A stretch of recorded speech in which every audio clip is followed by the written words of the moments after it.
Supreme कोर्टाने सांगितले की 4 महिन्यामध्ये या निवडणुकांची सुरुवात करावी आणि म्हणून स्थानिक स्वराज्य संस्थेच्या निवडणुका या कधी पावसाळ्यानंतर होऊ शकतात। या पार्श्वभूमीवर कोल्हापूर जिल्ह्यामध्ये इंडिया आघाडी आणि महाविकास आघाडी श्रीमंत छत्रपती शाहू महाराजांच्या अध्यक्षतेखाली आज आम्ही एक पहिली बैठक बोलवलेली आहे आणि या जिल्ह्यातल्या महापालिका असू दे, कोल्हापूर इचलकरंजी असेल, नगरपालिका आहेत, नगरपंचायती आहेत, जिल्हा परिषद आहेत, पंचायत समिती आहेत, या सगळ्या इंडिया आघाडी म्हणून कशा लढता येतील यासाठी आज आम्ही एक प्राथमिक बैठक घेतलेली आहे आणि आम्हाला विश्वास आहे की येणाऱ्या स्थानिक स्वराज्य संस्थेमध्ये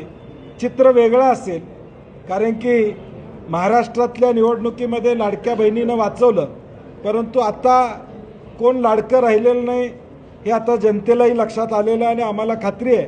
की इंडिया आघाडीची सत्ता सगळीकडे आम्हाला यश मिळेल।